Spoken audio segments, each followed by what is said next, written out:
আমাদেরকে বলে আমরা দেশের বিভিন্ন স্থানে সমন্বয়কদের কথা মতো চুরি, ডাকাতি, ছিনতাই, দর্শন এগুলো করছি। এরাই কি সেই তরুণ সমাজ, যে তরুণ সমাজ শেখ হাসিনার পতন ঘটিয়েছিল? কি বলছে ডাকাত? যে আপনার এদের লিডার হচ্ছে সমন্বয়করা, কারণ সমন্বয়করা বর্তমান কি সরকারি ইলেকশন করতে চায়। এদের জন্য তো আপনার অনেক খরচ রে ভাই। তাদের বিরুদ্ধে যদি কোনো অভিযোগ থাকে, মামলা হয়, অবশ্যই তারা শাস্তির আওতায় যাবেন। দেশের চলমান পরিস্থিতিতে অতিরিক্ত বল প্রয়োগ না করতে বাহিনীর সদস্যদের প্রতি আহ্বান জানিয়েছেন সেনাবাহিনী প্রধান জেনারেল ওয়াকারুজ্জামান। আগামী দিনে বাংলাদেশকে শান্ত রাখার জন্য সবচেয়ে বড় ভূমিকা যদি দরকার হয় সেটা হবে সেনাবাহিনীর। মানিকগঞ্জে বৈষম্য বিরোধীদের কমিটি বাতিল দাবিতে ঢাকা আরিচা মহাসড়ক অবরোধ। আপনারা অনেকে থাম্বনেল দেখে বুঝে গেছেন যে আমাদের বাংলাদেশে যে ডাকাতি যে হচ্ছে, এই ডাকাতির আসলে মেন গুরুটাকে। আসসালামু আলাইকুম সম্মানিত দর্শক, আজকের ভিডিওটি অত্যন্ত গুরুত্বপূর্ণ, অনেক স্পেশাল। বর্তমানে দেশের পরিস্থিতি কেমন আপনারা সকলেই জানেন, এই সম্পর্কে নতুন করে কিছুই বলার নেই। আপনারা ইতিমধ্যেই ভিডিওর শিরোনাম এবং থাম্বনেল থেকে বুঝে গেছেন আজকের এই ভিডিওটি কি নিয়ে। তো দর্শক শ্রোতা, বেশি কথা বাড়াবো না, সম্পূর্ণ বিস্তারিত জানতে পারবেন আজকের এই ভিডিওতে। তো বেশি দেরি না করে আমরা মূল ভিডিওতে চলে যাই। আপনারা মনোযোগ সহকারে বিস্তারিত ভিডিওগুলো দেখতে থাকুন। আজকের ভিডিওটা অত্যন্ত স্পেশাল। আপনারা অনেকে থাম্বনেল দেখে বুঝে গেছেন যে আমাদের বাংলাদেশে যে ডাকাতি যে হচ্ছে, এই ডাকাতির আসলে মেন গুরুটাকে বা মেন মাস্টারমাইন্ডটাকে কে বা কারা ঘটাচ্ছে। আপনারা কিন্তু থাম্বনেল দেখে কিন্তু বুঝে গেছেন। আমি আসলে আর বকবক করে সময় ওয়েস্ট করব না, ডিরেক্ট আপনাদেরকে একটা ভাইয়ের ভয়েস শোনাইতাছি, মানে তাদের এলাকায় ডাকাত ধরছে, তার মুখ থেকে শুনেন। আসসালামু আলাইকুম ভাই, আমি নৌকা থেকে শরীফ বলছিলাম। গতকাল রাতে আমাদের বাড়ির পাশে একটি বাড়িতে 10-12 জন ডাকাতি করার জন্য প্রস্তুতি নেয়। আমরা এলাকাবাসী টের পেয়ে তাদেরকে ধরে ফেলি। তখন সেখানে 10-12 জন ডাকাতের থেকে একজন আমাদেরকে বলে আমরা দেশের বিভিন্ন স্থানে সমন্বয়কদের কথা মতো চুরি, ডাকাতি, ছিনতাই, দর্শন এগুলো করছি। আমরা এই কথাগুলো শোনার পর রীতিমতো অবাক হয়ে গেছি। আমি আপনার এই চ্যানেলের মাধ্যমে জানাতে চাই, দেশের মানুষ জানুক দেশে আসলে কি হচ্ছে। ভালো থাকবেন। শুনলেন? এখন অনেকেই ভুয়া ভুয়া বলবেন, ভাই এটাও কি ভুয়া, এটাও কি ভুয়া। হ্যাঁ, তার এলাকায় 10 জন ডাকাত ধরছে এবং তিনি কি বললেন, সেই ডাকাতের মুখ জমানে নিছে। কি বলছে ডাকাত? যে আপনার এদের লিডার হচ্ছে সমন্বয়করা, কারণ সমন্বয়করা বর্তমান কি সরকারি ইলেকশন করতে চায়। এদের জন্য তো আপনার অনেক খরচ রে ভাই। এই খরচটা উঠাবে কোথায় থেকে? আপনার এতদিন যে ওই যে আমেরিকা থেকে আপনার মিস্টার কি বলে ব্রাইডেন, হ্যাঁ, তারা মনে করেন আমাদের বাংলাদেশের এই অন্তর্বর্তীকালে সরকারকে সহায়তা করতো। এখন আপনার এই ডোনাল্ড ট্রাম্প এদেরকেও তো মনে করেন জব্দ করে ফেলছে রে ভাই। তো টাকাটা আসবে কোথায় থেকে? ইউনুসের তো এতগুলা টাকা তো একার পক্ষে দেওয়া সম্ভব না। যদি তিনি দেয় তাহলে ওদিকে তার ব্যবসা চাঙ্গে উঠে যাবে মনে করেন, বুঝেন নাই? তো এটার জন্যই বর্তমান বাংলাদেশে হঠাৎ করে, বুঝতে পারেন আপনি, হঠাৎ করে আপনার প্রতিনিয়ত প্রতিটা জায়গায় ডাকাতির প্রবণতা বেড়েই চলতেছে। কারণ কি? আইন উপদেষ্টা হচ্ছে আসিফ নজরুল, আর বর্তমান এই পুলিশ কন, প্রশাসন কন, সেনাবাহিনী কন, সমস্ত কিছু পরিচালনা করতেছে কারা? এই সমন্বয়ক আর হচ্ছে উপদেষ্টারা। সরকার একটা কথা বলছে না, মনে আছে ডক্টর ইউনূস, যে তোমরা দল গঠিত করবে, কোনো সমস্যা নাই, সরকারের পক্ষ থেকে যতটুকু সহায়তা দরকার, যতটুকু পুলিশ প্রশাসন কিংবা আদার যে কোনো বিষয় যতটুকু সহায়তা দরকার, আমরা কি ওই সহায়তা দিয়ে তোমাদের সাপোর্ট করব, কোনো সমস্যা নেই। আপনি বুঝেন? যখন সরকার থেকে এই ধরনের একটা নির্দেশনা আপনি পাবেন, তখন আপনি ডাকাতি কেন? আপনি তো ঘরে ঘরে ঢুকে মনে করেন, আপনি মনে করেন সমস্ত কিছু আপনি লুটপাট করে নিয়ে আসবেন।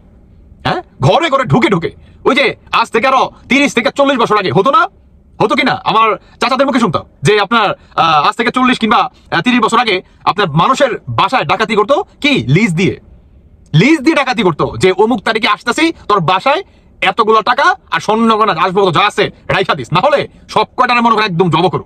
এইভাবে কিন্তু মনে করেন ডিরেক্ট হুমকি দিয়ে চিঠির মাধ্যমে ডাকাতি করতো। আর বর্তমান বাংলাদেশে এই ঘটনাটা পুনরায় আবার মনে করেন ঘটতেছে। ভাবতে পারেন এই হচ্ছে এদের স্বাধীনতা না, যেখানে বাংলাদেশের প্রতিটি মা বোন সেফ না। এই ডাকাতিগুলো কারা ঘটাচ্ছে? সরকার আন্ডারে কে? পুলিশ প্রশাসন নিয়ন্ত্রণ করতেছে কে? সেনাবাহিনীকে নিয়ন্ত্রণ করতেছে কে বা চালাচ্ছে কে? কে চালাচ্ছে? আওয়ামী লীগ চালাচ্ছে? বিএনপি চালাচ্ছে? না রে ভাই, কে চালাচ্ছে? এই সমন্বয়ক উপদেষ্টা এরা চালাচ্ছে। এদের আপনার কথার অনুযায়ী, এদের দিক নির্দেশনা অনুযায়ী মনে করেন প্রতিটা প্রশাসন আইনের লোক মনে করেন বর্তমান চলতেছে। বুঝেন আপনি বাংলাদেশটা বর্তমান কোথায় যাচ্ছে? গতকালকে অন্তত সারা বাংলাদেশের দৃশ্যপট দেখে মানুষ নিশ্চিন্ত নাই, ভাবতেছে যে আগামী দিনে দেশটা কন্ট্রোল কিভাবে হবে। এই ইউনূস সরকারের অথর্ব আমাদের যে স্বরাষ্ট্র উপদেষ্টা আছেন জাহাঙ্গীর পদত্যাগ করবে কিনা জানি না, পরিস্থিতি আরো 12টা বাজার পরে হয়তো করবে। মানে একটা গভীর সংকট তৈরি হচ্ছে চারদিক থেকে।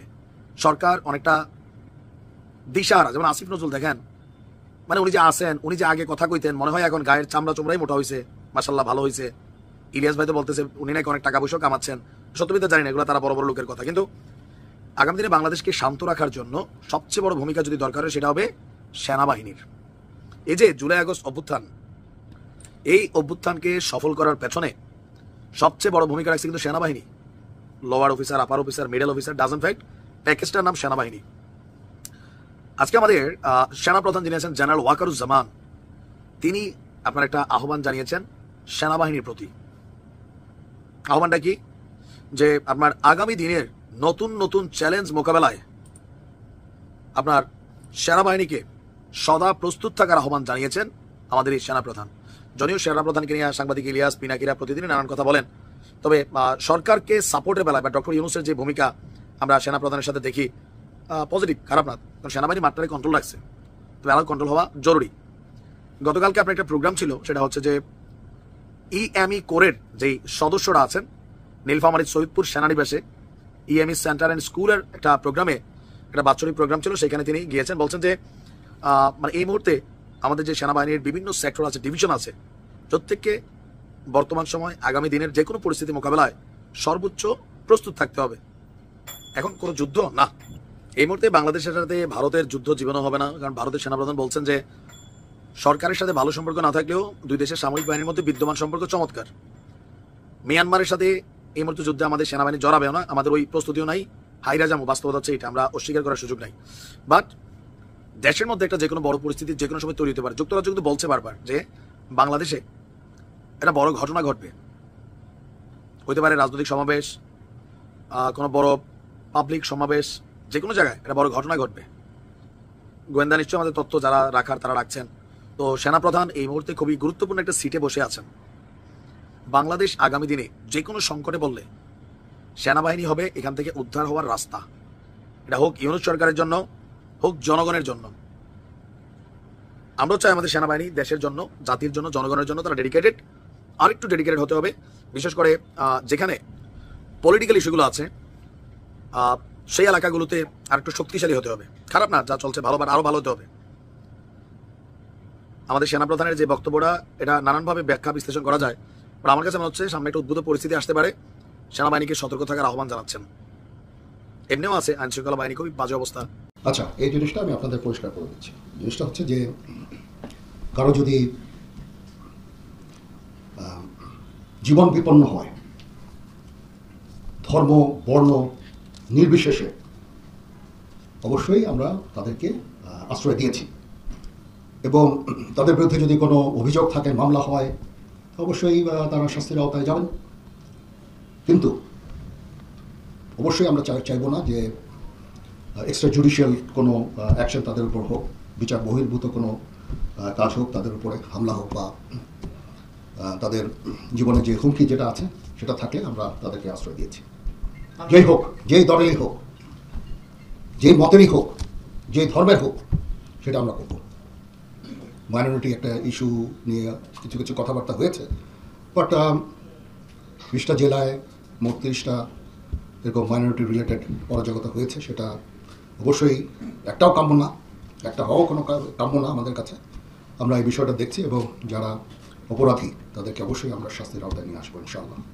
এখানে আমি এসে সবার সাথে কথা বলেছি, সব সংশ্লিষ্ট সবার সাথে। এখানে আমাদের সেনাবাহিনী যারা আছেন, পুলিশের যারা আছেন, সিভিল অ্যাডমিনিস্ট্রেশন, আনসার, তারপরে র্যাব, সবার সাথে কথা হয়েছে, বিজিবির সাথে কথা হয়েছে। পরিস্থিতি এখন শান্ত হয়ে এসেছে, এবং সম্পূর্ণভাবে আমি বলবো যে আইন শৃঙ্খলা পরিস্থিতি আমাদের নিয়ন্ত্রণে। এটার জন্য আমরা সবাই কাজ করেছি, আপনারাও আমাদের সাহায্য করেছেন, এই জন্য আপনাদের কাছে কৃতজ্ঞ। পুলিশ কিছু ট্রমার মধ্যে আছে, এই ট্রমাটা কাটিয়ে উঠলে পুলিশ তাদের দায়িত্ব সঠিকভাবে আবার পালন করতে পারবে। পুলিশ বিভিন্ন থানায় অলরেডি কাজ শুরু করেছে, যেটা একটা ভালো জিনিস। আমরা পুলিশকে প্রোটেকশন দিয়ে যাচ্ছি। তারা সম্পূর্ণভাবে যখন কাজ কর্ম শুরু করে দিবে, যখন পরিস্থিতি আরও স্বাভাবিক হয়ে আসবে, তখন আমরা ইনশাআল্লাহ সেনানিবাসে ফেরত যাব। তো সেই পর্যন্ত আমরা থাকবো, আমরা সবার সাথে থাকবো, আপনাদের সবার সাথে থাকবো, এবং একসাথে আমরা কাজ করে যাব, এবং আমরা একটা সুন্দর ভবিষ্যতের দিকে সবাই আমরা যেতে চাই। একটা সুন্দর একটা পরিবেশ সৃষ্টি হয়েছে, এই দেশকে আমরা এগিয়ে নিয়ে যেতে পারবো। আমরা যদি সবাই একসাথে কাজ করি, অবশ্যই আমরা এগিয়ে নিয়ে যেতে পারবো। এখানে মাইনরিটি যে ইস্যুটা আছে, দেখলাম যে এখানে একেবারেই এরকম কোনো ঘটনা ঘটেনি। এখানে এই 8টা জেলায় এটা একটা অত্যন্ত ভালো দিক, এবং এই যে এখন সুন্দর একটা পরিবেশ বজায় আছে, এটা বজায় রাখতে হবে এবং আমরা সবাই মিলে কাজ করব এবং দেশকে উন্নতির পথে নিয়ে যাবো ইনশাআল্লাহ। দর্শক, আরো দুইটি আন্দোলন, সেই আন্দোলন সম্পর্কে কিছু কথা বলতে চাই। একটা হচ্ছে মানিকগঞ্জে বৈষম্য বিরোধীদের কমিটি বাতিলের দাবিতে ঢাকা আরিচা মহাসড়ক অবরোধ। খেয়াল করে শুনেন, দাবিটা কি? মানিকগঞ্জে বৈষম্য বিরোধীদের কমিটি বাতিল দাবিতে ঢাকা আরিচা মহাসড়ক অবরোধ। এর আগে কি ছিল? সেই গাজীপুরে সম্ভবত, সেখানে একটা বিশ্ববিদ্যালয়ের নাম পরিবর্তনের জন্য রেল অবরোধ, ফলে উত্তরবঙ্গের সঙ্গে ঢাকার যোগাযোগ বিচ্ছিন্ন। আসেন, এটা তো হলো ঢাকার মানে আশেপাশের। ঢাকার ভিতরে কি হচ্ছে? উপদেষ্টার পদত্যাগের দাবিতে স্বরাষ্ট্র মন্ত্রণালয়ের দিকে গণপদযাত্রা, শিক্ষা ভবনের সামনে বাধা। স্বরাষ্ট্র উপদেষ্টার পদত্যাগ দাবি। আচ্ছা, কি হচ্ছে? স্বরাষ্ট্র মন্ত্রণালয়ের দিকে গণপদযাত্রা শুরু হয়েছে সোমবার বেলা 2টার দিকে কেন্দ্রীয় শহীদ মিনার থেকে। এই গণপদযাত্রা শুরু হয়ে টিএসসি পেরিয়ে স্বরাষ্ট্র মন্ত্রণালয়ের দিকে এগোচ্ছে। তবে বেলা 3টার দিকে শিক্ষা ভবনের সামনে আইন শৃঙ্খলা রক্ষাকারী বাহিনী মিছিলকারীদের আটকে দেয়। এই সময় পদযাত্রায় অংশ নেওয়া শিক্ষার্থী তরুণদের সঙ্গে পুলিশের ধাক্কাধাক্কি। সবই কিন্তু তরুণ এবং শিক্ষার্থীরা। আন্দোলনকারীরা পুলিশের প্রতিবন্ধকতা সরিয়ে ফেলেছে, তবে পুলিশের বাধার মুখে সামনে সচিবালয়ের দিকে এগোতে পারেনি। পরে রাস্তায় বসে স্লোগান দিচ্ছে আন্দোলনকারীরা। এখন যত আন্দোলন হচ্ছে সব হচ্ছে তরুণ শিক্ষার্থী এই প্রজন্মের।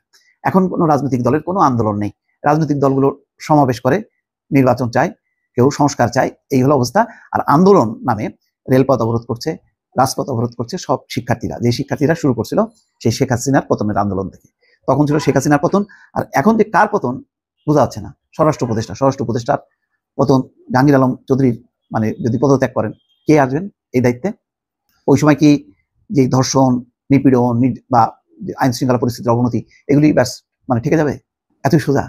পুরো পরিস্থিতিটা কি? পরিস্থিতিটা হলো পুলিশ প্রশাসন, আইন শৃঙ্খলা বাহিনী সব তছনছ, এলোমেলো বাহিনী দিয়ে কতক্ষণে কি করা সম্ভব? বরং আমি বলবো যে যারা আজকে রাজপথে নামলো, তারা যদি মহল্লা ভিত্তিক কমিটি করে যদি একটু সন্ধ্যার পর থেকে আইন শৃঙ্খলা পরিস্থিতি নজরদারি রাখার জন্য এলাকার মানুষদেরকে নিয়ে একটু টহলটা জোরদার করে, তাহলে কিন্তু কাজটা থেমে যায়। যাক, শহীদ মিনার প্রাঙ্গণে বেলা 2:15 দিকে সংক্ষিপ্ত সমাবেশ করে জননিরাপত্তা নিশ্চিতে ব্যর্থ স্বরাষ্ট্র উপদেষ্টার পদত্যাগ, সারা দেশে অব্যাহত ধর্ষণ ও নারী নিপীড়ন বন্ধের কার্যকর পদক্ষেপ গ্রহণ, অবিলম্বে ধর্ষণ ও নিপীড়নের সঙ্গে সব ঘটনার বিচার এবং আইনগুলোর যৌক্তিক সংস্কারের দাবিতে ধর্ষণ ও নিপীড়নের বিরুদ্ধে বাংলাদেশ এর ব্যানারে গণপদযাত্রা হচ্ছে। দেখেন, এর আগে স্বরাষ্ট্র উপদেষ্টা আর এক ঘটনা ঘটলো। তিনিও কেন করলেন আমি বুঝলাম না। রাত 3টার সময় জরুরি সংবাদ সম্মেলন করলেন এবং বললেন যে ঘটনা ঘটছে এগুলি হচ্ছে আওয়ামী লীগের, তাদের প্রচুর টাকা পয়সা আছে, তারা দিয়ে একটা বিশৃঙ্খলা তৈরি করছে। আইন উপদেষ্টা আসিফ নজরুলও বললেন, ব্যর্থতা স্বীকার করে বললেন যে এর পেছনে মদত আছে। তো বুঝলাম এখন যেইভাবে সামাল দিল ছাত্ররা 5ই আগস্টের পরে, মানুষের পক্ষে তারা ট্রাফিক ব্যবস্থা নিয়ন্ত্রণ করলো, তখনও সমালোচনা ছিল, তারপরেও একটা ওই বিধ্বস্ত অবস্থা থেকে একটা মানুষ মুক্তি পেয়েছিল। এখন যে অবস্থা, এই অবস্থায় কি এই পুলিশ প্রশাসন দিয়ে পারবে? সম্ভব? আমার ধারণা সম্ভব হবে না। আর একটা দেখেন, এমন একটা দাবি যে বৈষম্য বিরোধীদের কমিটি বাতিল। আচ্ছা, এটা তো একান্তই একটা দল এবং সংগঠনের আভ্যন্তরীণ ব্যাপার। এই যে মানুষকে এখন জিম্মি করা, সকালের দিকে রেল যাত্রীদেরকে জিম্মি করলো, এখন হলো সড়ক যাত্রীদেরকে জিম্মি করা। দাবিটা কিন্তু সব নিজস্ব। একটা হলো বিশ্ববিদ্যালয়ের নাম পরিবর্তন, আরেকটা হলো যে তাদের সাংগঠনিক বিরোধ, কমিটি বাতিল। বৈষম্য বিরোধী আন্দোলনের মানিকগঞ্জ জেলা কমিটি বাতিলের দাবিতে ঢাকা আরিচা মহাসড়ক অবরোধ করে বিক্ষোভে নেমেছে সংগঠনটির স্থানীয় নেতাকর্মীদের একাংশ। সোমবার বেলা 1টা থেকে 2:15 পর্যন্ত মানিকগঞ্জ বাসস্ট্যান্ডের অদূরে মানরা এলাকায় তারা মহাসড়ক অবরোধ করেন। এতে মহাসড়কে যান চলাচল বন্ধ হয়, দুর্ভোগে পড়েন যাত্রী এবং যানবাহনের শ্রমিকরা। 72 ঘন্টার মধ্যে কমিটি স্থগিত করার সময়সীমা বেঁধে দিয়ে বেলা 2:15টার দিকে সড়ক থেকে সরে যান আন্দোলনকারীরা। তার মানে কি? তার মানে যে এটা যদি 72 ঘন্টার মধ্যে দাবি মেনে নেওয়া হয়, তাহলে তারা আবারও একই কাজ করবে। আভ্যন্তরীণ সাংগঠনিক বিরোধ, নাম পরিবর্তন, দেশের আইন শৃঙ্খলা পরিস্থিতি, সবগুলো নিয়ে তরুণরা যে আন্দোলন সংগ্রাম করছেন, এগুলোর মধ্যে আসলে কি মানুষের খুব একটা সম্পৃক্ততা আছে? এরাই কি সেই তরুণ সমাজ, যে তরুণ সমাজ শেখ হাসিনার পতন ঘটিয়েছিল? আমার একটা প্রশ্ন, দর্শক, এই প্রশ্নের উত্তর আপনারা দেবেন। সম্মানিত দর্শক, আপনারা বিস্তারিত ভিডিওতে দেখতে পেলেন চাঞ্চল্যকর তথ্য, বর্তমান দেশের রাজনৈতিক অবস্থা, বর্তমান দেশের পরিবেশ, এই সম্পর্কে আপনারা বিস্তারিত চাঞ্চল্যকর তথ্য জানতে পারলেন। দর্শক মণ্ডলী, এই সম্পর্কে যদি আপনাদের কোনো মন্তব্য থেকে থাকে তাহলে ভিডিওর কমেন্ট বক্সে অবশ্যই লিখে ঝটপট জানিয়ে দিবেন। আজকের মতো ভিডিও এখানে শেষ করছি, দেখা হবে আবারও নতুন কোনো ভিডিও নিয়ে।